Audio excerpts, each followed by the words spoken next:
Hello friends, আশা করি তোমরা সবাই ভালো আছো। আমিও ভালো আছি। আজ আমি হাজির হয়েছি নিরামিষ কচুর শাকের রেসিপি নিয়ে। এটা সাধারণত সবাই করতে জানেন, কিন্তু এইভাবে কচুর শাক রান্না করলে কিন্তু এক থালা ভাত আপনার নিমিষে শেষ হয়ে যাবে। তাহলে কিভাবে করছি সেটাই তোমাদের সাথে আজ শেয়ার করব। আমি প্রথমে কচুর শাকগুলো এরকমভাবে কেটে নিয়েছি, নিয়ে ভালোভাবে ধুয়ে নিয়েছি। এবার এই কচু শাকটা আমি সেদ্ধ করে নেব। কচু শাকটা আমি প্রেশারে সেদ্ধ করে নেব। কড়াইতে করলে কি সময়টা অনেকক্ষণ লাগে তো, আর প্রেশারে 2 মিনিটে হয়ে যায়। আপনারা কড়াইতেও করতে পারেন। আমি প্রেশারে একটু জল আর একটু সামান্য নুন দিয়ে কচু শাকটা সেদ্ধ করে নেব। কচু শাকটা আমার সেদ্ধ হয়ে গেছে, একটা ঝাঁঝরির মধ্যে আমি ঢেলে নিয়েছি। দেখুন, একটা ঝাঁঝরির মধ্যে আমি কচুর শাকটা রেখে দিয়েছি। আর আপনি একটা কিছু হাতা বা কিছু দিয়ে এরকম করে আস্তে আস্তে চিপে চিপে কচু শাকের জলটা আরও চেপে চেপে ফেলে দেবেন। আর এখানে আমি ছোলা নিয়ে নিয়েছি, ছোলাটাও আমি সেদ্ধ করে নিয়েছি। এবার একটি কড়াইতে আমি তেল দিয়ে দিলাম, দিয়ে একটু শুকনো লঙ্কা ফোড়ন দিলাম, দিয়ে একটু তেজপাতা ফোড়ন দিয়ে নেব। শুকনো লঙ্কা ও তেজপাতা ফোড়ন দিয়ে আমি সেদ্ধ করা কচুর শাকগুলো এর মধ্যে দিয়ে দেবো।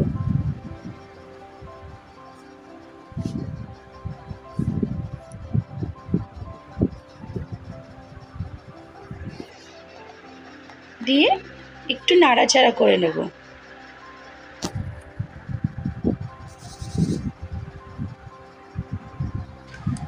এবার আমি এর মধ্যে একটু নুন দিয়ে নেব, পরিমাণ মতো নুন দিয়ে একটু ভালো করে নাড়াচাড়া করে নেব।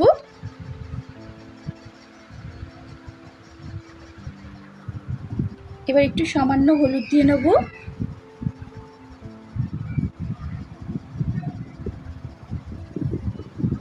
দিয়ে আবার কচু শাকটা একটু নাড়িয়ে নেব ভালো করে।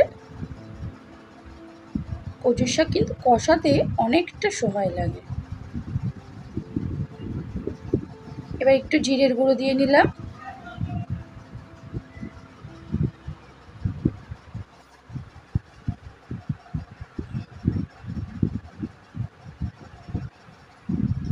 সব মশলাগুলো একে একে দেব আর কচুর শাকের সাথে ভালোভাবে মশলাটা মিশিয়ে নেব।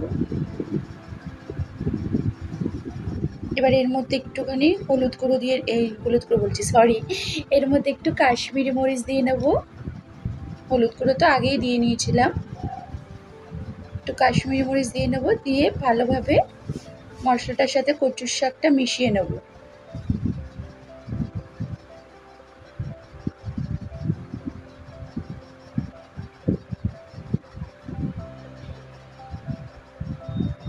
আমি এর মধ্যে না একটু কাসুন্দি দিয়েছি। কাসুন্দি দিলে না কচুর শাকের টেস্টটা কিন্তু দারুণ আসে। আপনারা নাও দিতে পারেন।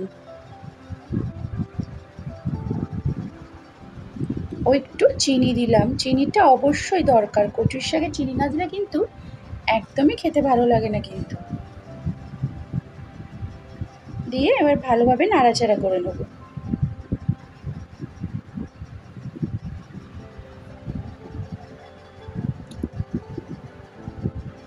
তারপর এর মধ্যে আমি ওই সেদ্ধ করা ছোলাটা দিয়ে দেব। নিরামিষ কচুর শাকে ছোলা দিয়ে করলে কিন্তু দারুণ লাগে খেতে। আবার আপনারা চাইলে অনেকের মধ্যে নারকেল কুচিও দিতে পারেন। নারকেলটা কুচি কুচি করে কেটে একটু ভেজে এর মধ্যে দিতে পারেন। নারকেল দিয়েও খেতে কিন্তু দারুণ লাগে, কিন্তু আমার আজকে নারকেল ছিল না, আমি শুধু ছোলা দিয়েই করেছি। নিরামিষ কচুর শাকে ছোলা নারকেল সবই দেওয়া যায়।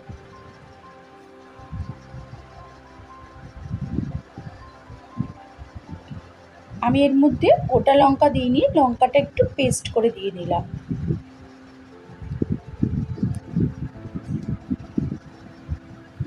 লঙ্কা পেস্টের সাথে কচুর শাকটা ভালো করে এবার একটু মিশিয়ে নেব। আমার তো কচুর শাক ভীষণ প্রিয়। আপনাদের কার কার কচুর শাক খেতে ভালো লাগে একটু কিন্তু বলবেন কিন্তু অবশ্যই। এটা কিন্তু সমানে আপনাকে নেড়ে যেতে হবে যতক্ষণ না কচুর শাকটা পুরো শুকিয়ে শুকিয়ে আসে।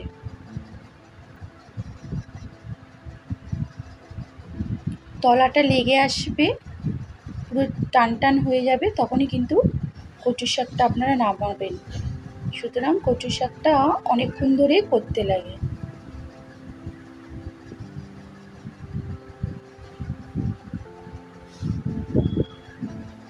তার জন্য আমি বারবার করে নাড়াচাড়া করে যাচ্ছি।